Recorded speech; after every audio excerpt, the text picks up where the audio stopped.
শোনো আমাদের পরীরা, আমাদের এই রাজ্য আনন্দে ভরপুর। আমাদের আনন্দকে আরো দ্বিগুণ করতে আমাদের মাঝে নতুন অতিথির আগমন ঘটতে চলেছে। আমরা খুব খুশি। অতিথিকে বরণ করতে হলে তোমাদের যে আগে তোমাদের রানীমায়ের সেবা করতে হবে। আমরা রাজি রাজি রানী মায়ের সেবা করতে আমরা সব সময় প্রস্তুত। আমার এত সেবার প্রয়োজন নেই। তোমাদের ভালোবাসাই আমার শক্তি। আমি সুস্থ, আমি ভালো আছি। আমরা চাতক পাখির মতো তার অপেক্ষায় আছি। তবে অপেক্ষার পালা খুব শীঘ্রই শেষ হবে। আমাদের রাজ্যে নতুন আলোর আগমন ঘটবে। রানীমা, আমরা তোমার জন্য ফুলের মালা নিয়ে এসেছি। এই ফুলের সুবাস তোমার মনে সুখ এনে দেবে। এগুলো তোমার জন্য সুরের ঝর্ণায় তোমার মন হোক প্রশান্ত। তোমাদের এত ভালোবাসাই আমার জন্য আশীর্বাদ। আমি জানি আমার সন্তানও তোমাদের ভালোবাসায় বেড়ে উঠবে। আমাদের রাজ্যবাসীর ভালোবাসা আমার সন্তান সত্যি সৌভাগ্যবান হবে। কিন্তু আকাশে বিশেষ নক্ষত্র উদিত হবে। সেদিন আমাদের অবশ্যই প্রাসাদের চারপাশ সুরক্ষিত রাখতে হবে। কেন মহারাজ? সেই রাতে কি ঘটতে পারে? কারণ ওই নক্ষত্র উদয়ের রাতে অন্ধকার জগতের এক প্রাচীন ভবিষ্যৎবাণী জেগে উঠতে পারে। ভবিষ্যৎবাণী? নক্ষত্র উদিত হবে, সে রাতে অন্ধকার জগতের অভিশপ্ত রানী ফিরে আসবে। সে চাইবে এ রাজ্যের সবচেয়ে মূল্যবান কিছু কেড়ে নিতে। তাহলে আমাদের কি করা উচিত রাজা মহাশয়? ভয় পেও, আমরা রাজ্যের সুরক্ষায় প্রস্তুত থাকব। কিন্তু তোমাদের আমি বিশ্বাস করি ভালোবাসায় সবকিছু জয় করতে পারে। যদি সত্যি কোনো বিপদ আসে তবে আমরা একসাথে লড়াই করব। সবাই সম্মতি জানায় এবং রাজপ্রাসাদের উদযাপনের প্রস্তুতি চলতে থাকে। সেই নক্ষত্র আজ উদিত হবে, আর সেই সাথে আমার অভিশাপও শেষ হবে। আমি ফিরে আসব। এই ফুপুমণি, তুমি রাজপ্রাসাদে গেলে আবার বন্দী হয়ে যাব। আমি বলছি এখানেই থাকো, না হলে আবার কেলেঙ্কারি। এই তুই চুপ করবি? তোকে এখানে কে ডেকেছে? এত গুরুত্বপূর্ণ একটা কাজে তোমার সাথে অন্ধকারে থেকেছি, তার কি হবে? আমি তোকে থাকতে বলেছিলাম নাকি? আমি কি বলেছিলাম আমার পিছু পিছু চল? তুমি ছাড়া আমার কি আছে বলো তো? তাই তোমার পিছু পিছু গেছি। কিন্তু তোমার যে শক্তি নেই তা তো আমি জানতাম না। তাহলে কি আর যেতাম? এবার যাও যাও, দেখো রাজা তোমাকে আবার অন্ধকারে। তুই চল, না হলে যাওয়ার দরকার নেই। তুই এখানেই থাকবি। এই না না, আমিও যাবো তোমাদের সাথে। আমাকে নিয়ে চলো। শত হোক তুমি আমার ফুপুমণি, তো তোমাকে যদি একা অন্ধকারে বন্দি করে দেয় তাহলে আমিও অন্ধকারে বন্দি হয়ে যাব। এটাই ভালো। হঠাৎ আকাশে কালো বিদ্যুৎ চমকালো। বাতাসে ছড়িয়ে পড়লো কালো জাদুর শক্তি। জেভিলার চোখে প্রতিশোধের আগুন জ্বলে উঠল। রাজপ্রাসাদের রাজা দরজার সামনে দাঁড়িয়ে আছেন। হঠাৎ আকাশের এক কোণে উজ্জ্বল নক্ষত্র দেখা দেয়। ঠিক সেই মুহূর্তে রানীর প্রসব ব্যথা শুরু হয়।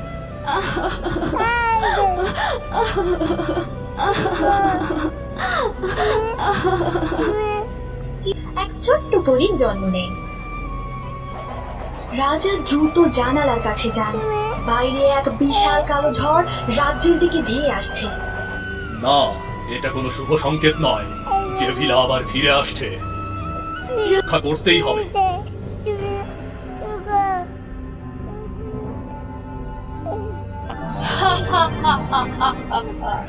আমাকে পরাজিত করা অসম্ভব। যদি কারো নিজের প্রাণের মায়া থাকে পাথর হয়ে যাবে। এই ফুপুমণি, মূর্তিগুলো তো খুব সুন্দর। আমরা আমাদের বাসায় নিয়ে যাব, তাই না?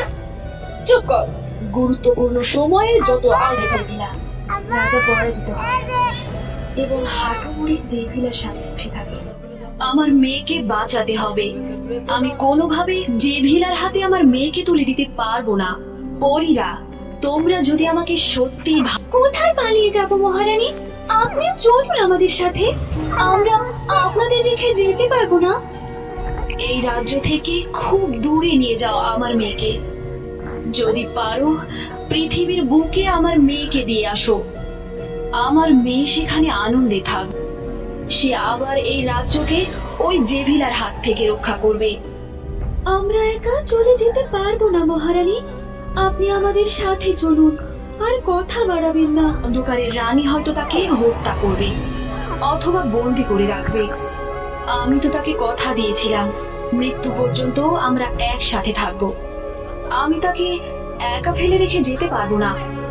আপনি বুঝতে পারছেন না মহারানী, আপনি যদি আপনার কন্যার ভবিষ্যৎ নষ্ট হয়ে যাবে। যে কন্যা আমাদের জন্য শুভ, সেই কন্যার ভবিষ্যৎ আগে থেকেই লেখা হয়ে গেছে। তোমরা তাড়াতাড়ি ওকে নিয়ে চলে যাও, এটা আমার আদেশ। আমাদের রহস্য আমাদের মেয়েকে জানাবে। পরীরা রানীকে বিদায় দিয়ে রাজকন্যাকে নিয়ে প্রাসাদের পেছনের দরজা দিয়ে পালিয়ে যায়। রাজা, তোমার খেল খতম হয়ে গেছে। আমাকে এত বছর যে অসহ্য যন্ত্রণা দিয়ে আমি মুক্তি পেয়েছি রাজা। তুমি আমার ওপর প্রতিশোধ নিতে চাইছো, তাহলে আমাকে হত্যা করো। এখন এই মুহূর্তে আমাকে হত্যা করো। তোমাকে হত্যা করলে এসেছি। আমি তোমার মেয়েকে আমার করে রাখবো। তারপর এই সমস্ত রাজ্য এবং পৃথিবী আমার হাতের মুঠোয় আসবে। না, দয়া করে এমনটা করবে না, আমাকেও মেরে ফেলো। না, মহারাজকে মারবে না, দয়া করে তুমি আমাকে মেরে ফেলো। তোমাদের দুজনের ভালোবাসা দেখে আমি বিমোহিত হলাম। তোমাদের কাউকেই আমি মারবো না। আমাকার কুঠুরিতে তোমাদের আমি বন্দি করে রাখবো। আচ্ছা রানী, তোমার মেয়েটা কোথায়? আমার মেয়েটাকে তোমরা কখনোই খুঁজে পাবে না। আর যখন খুঁজে পাবে তখন তোমাদের আমার উপর প্রতিশোধ নেবে। এই যে ভিলার উপরে প্রতিশোধ। তোমার মহারাজ আমাকে একবার বন্দি করে এখন তার জীবনের সব হারিয়ে ফেললো। তুমি কি চাও তোমার মেয়েও তার জীবনের সব হারিয়ে ফেল? কেউ বাঁচবে না আমার হাত থেকে। টিটো, যা খুঁজে বের কর রাজকন্যাকে।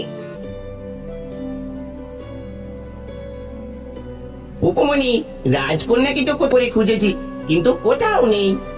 আমার সাথে এত বড় ধোঁকা! তোমাদের ভালোর জন্যই বলছি। তোমরা বলে দাও তোমাদের কন্যা কোথায়। আমাদের জীবন চলে গেলেও কখনোই জানতে পারবে না আমাদের থেকো, কারণ আমার কন্যার হাতে তোমার মৃত্যু লেখা আছে। আমি এত কথা শুনতে চাই না।